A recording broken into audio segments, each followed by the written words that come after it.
রাঙামাটিতে ১১ বছরের শিশুকে সংঘবদ্ধ ধর্ষণের অভিযোগে ৪ কিশোর গ্রেফতার। আপনারা দেখছেন সমাজের চিত্র টিভি সংবাদ। রাঙামাটি থেকে আলমগীর মানিকের ভিডিও চিত্রে দেখুন বিস্তারিত। রাঙামাটি শহরে ১১ বছর বয়সী এক শিশুকে ধারাবাহিকভাবে সংঘবদ্ধ বলাৎকারের অভিযোগে ৪ কিশোরকে গ্রেফতার করেছে রাঙামাটি কোতোয়ালি থানা পুলিশ।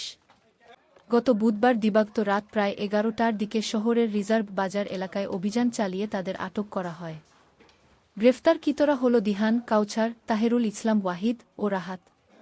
বিষয়টি নিশ্চিত করেছেন রাঙামাটি কোতোয়ালি থানার officer in charge OC Mohammad Jasim Uddin. থানা সূত্র ও ভুক্তভোগীর স্বজনদের দাবি, কয়েকদিন আগে অভিযুক্তরা শিশুটিকে জোরপূর্বক বলাৎকার করে এবং ঘটনার ভিডিও ধারণ করে। পরে সেই ভিডিও প্রকাশের ভয় দেখিয়ে একাধিকবার তাকে একই ধরনের নির্যাতন করে তারা। অভিযোগ রয়েছে, বুধবার সন্ধ্যায়ও অভিযুক্তরা শিশুটিকে ডেকে নিয়ে গিয়ে পুনরায় বলাৎকার চেষ্টা চালায়। এ সময় শিশুটি বিষয়টি তার অভিভাবকদের জানালে ঘটনাটি প্রকাশ্যে আসে। খবর ছড়িয়ে পড়লে এলাকায় ব্যাপক ক্ষোভের সৃষ্টি হয়। পরে সংবাদ পেয়ে রাঙামাটি কোতোয়ালি থানা পুলিশের একটি টিম ঘটনাস্থলে গিয়ে ভিকটিমের দেয়া তথ্যানুযায়ী অভিযান চালিয়ে তাদেরকে গ্রেফতার করে। কোতোয়ালি থানার অফিসার ইনচার্জ মোহাম্মদ জসিম উদ্দিন জানিয়েছেন, আমরা এই ঘটনাটি জানার পরপরই ঘটনাস্থলে অভিযান পরিচালনা করে ভিকটিম শিশুটির দেয়া তথ্যানুসারে ৪ জনকে গ্রেফতার করেছি। তাদের বিরুদ্ধে আইনানুগ ব্যবস্থা চলমান রয়েছে।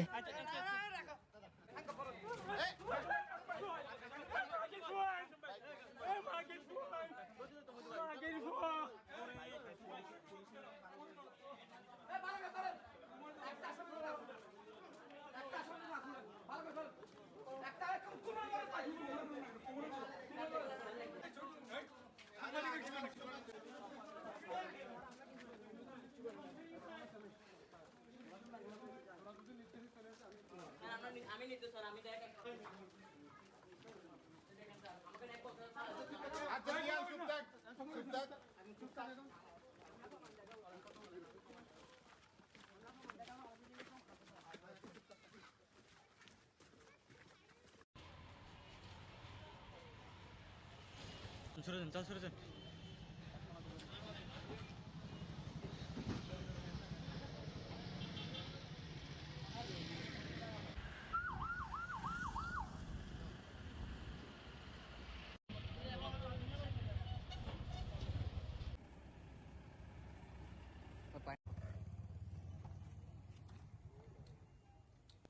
একটু বিস্তারিত যদি বলেন। আজকে সন্ধ্যা ৭টা সাড়ে ৭টার দিকে কোতোয়ালি থানাধীন রিজার্ভ বাজার এলাকায় মোহাম্মদ হাসনাত ইসলাম আবিদ বয়স ১২ নামে একটি শিশু আরও ৪ জন শিশু কর্তৃক বলাৎকারের শিকার হয়েছেন। উক্ত সংবাদ গোপন সূত্রে জানার পরে আমি তাৎক্ষণিক অফিসার ফোর্স নিয়ে যারা শিশু আবিরকে বলাৎকার করেছে এবং বলাৎকারে সহায়তা করেছে তাদেরকে গ্রেফতার করে থানায় নিয়ে আসি। বিষয়টা প্রক্রিয়াধীন আছে। সংবাদের সাথে থাকার জন্য ধন্যবাদ। পরবর্তী সংবাদ শোনার আমন্ত্রণ রহিল। সবার আগে আপনার এলাকার সংবাদ পেতে আমাদের চ্যানেলটিকে সাবস্ক্রাইব, লাইক, ফলো দিয়ে সাথে থাকুন।